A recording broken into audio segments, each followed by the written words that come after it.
আসসালামু আলাইকুম। Welcome to sweet and সাভরি চ্যানেলে। আজ আপনাদের জন্য খুবই মজাদার পুডিং রেসিপি নিয়ে এসেছি। রেসিপিটা আমি দুটো উপকরণ দিয়ে তৈরি করেছি। এটা খেতে এতটা মজা, মুখে দিতেই মিলে যায় তুলোর মতন। পুডিংটা আমি কিভাবে তৈরি করেছি চলুন দেখে নেওয়া যাক। এখন আমি ক্যারামেল তৈরি করে নেব পুডিংয়ের জন্য। এখানে হাফ কাপের মতন আমি চিনি দিয়ে দিয়েছি। চিনির মধ্যে আমি কোনো পানি ইউজ করি না। যখন দেখব চিনিটা গলে যাচ্ছে তখন একটু চামচ দিয়ে ভালোভাবে নেড়ে নেব চারপাশে যেন। তারপর আমি এখানে হাফ কাপের মতন পানি দিয়ে দিব। আমার চিনিটা গলে গেছে, দেখেন কালারটা অনেক সুন্দর আসছে। আমি এর থেকে বেশি কালার করব না, তাহলে খেতে তিতো হয়ে যাবে। পানিটা দিলে একটু জমা বেঁধে যাবে, সেজন্য কোনো ভয় পাওয়ার কিছুই নেই। নাড়তে নাড়তে আবার চিনিটা ভালোভাবে ঘন হয়ে যাবে। আমি ভালোভাবে জমাটগুলো নেড়ে দিচ্ছি। আমার চিনিগুলো সব গলে গিয়েছে, এরকম ঘন হয়ে গেছে। এখন আমি এটাকে সেট করার জন্য একটা কেক মোল্ড নিয়ে নিয়েছি। এটার মধ্যে আমি ঢেলে দেব। আর এই কাজটা একটু দ্রুত করতে হবে, কারণ ক্যারামেলটা তা না হলে শক্ত হয়ে যাবে। আমি ভালোভাবে চারপাশে ছড়িয়ে দেব যেন কালারটা চারপাশে আসে, তার জন্য সুন্দরভাবে আমি চারপাশ ছড়িয়ে দিচ্ছি। এটাকে আমি সেট করার জন্য এক সাইডে রেখে দেব। তারপরে এখানে আমি রুম টেম্পারেচারে 4টা ডিম নিয়ে নিয়েছি।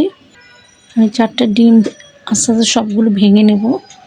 আর সাবধানে ভাঙতে হবে যেন হলুদ অংশটা না ভেঙে যায়, কারণ আমি এই হলুদ অংশটা উঠিয়ে ফেলবো। কুসুমগুলো সাবধানে তুলতে হবে যেন একটু কুসুম না থাকে।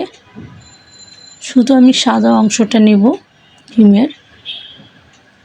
আমি 4টাই তুলে নিয়েছি। এখন আমি এটাকে একটা হ্যান্ড বিটার দিয়ে বিট করে নেব। আপনারা এটা হ্যান্ড উইক্স দিয়েও বিট করে নিতে পারেন, যাদের হ্যান্ড বিটার না থাকে তারা।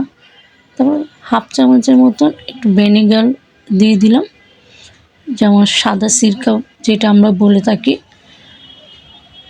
আবার ভালোভাবে বিট করে নেব। এখন এখানে আমি হাফ কাপের থেকে কম চিনি নিয়েছি। আমি চিনিটা একটু কম দেব। আপনারা যদি মিষ্টি বেশি খান একটু বেশি দিতে পারেন, যে যেরকম মিষ্টি খান। আমি অল্প অল্প করে চিনি দিয়ে এটা বিট করে নেব। আর খেয়াল রাখতে হবে যেন ডিমের সাদা অংশটা যেন ফোমিটা না থাকে, একদম ক্রিম হয়ে যায়।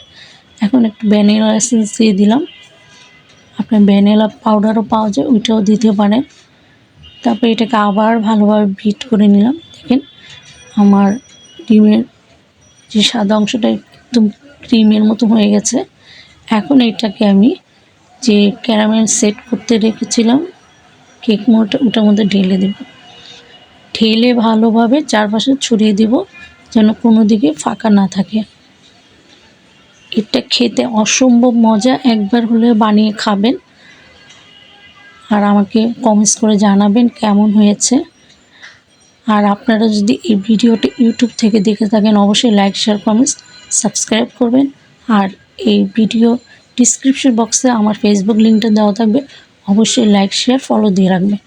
এখন আমি একটা ফয়েল পেপার দিয়ে এটাকে ঢেকে দিচ্ছি, চারপাশে ভালোভাবে আটকে দিলাম।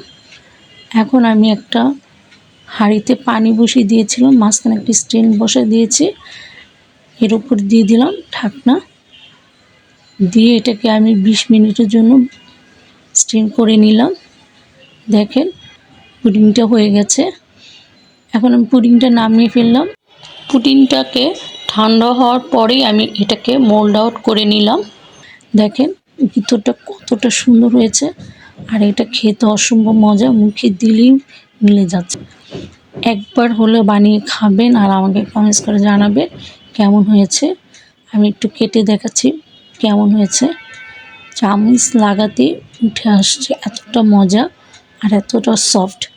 অবশ্যই বানিয়ে খাবেন, বাচ্চাদের এভাবে বানিয়ে দিবেন। আর এটা মেহমানদের ডেজার্ট হিসেবে রাখতে পারেন, মেহমানরা দেখে খেয়ে খুবই প্রশংসা করবে। আজ এই পর্যন্ত, সবাই ভালো থাকেন, সুস্থ থাকেন, আল্লাহ হাফেজ।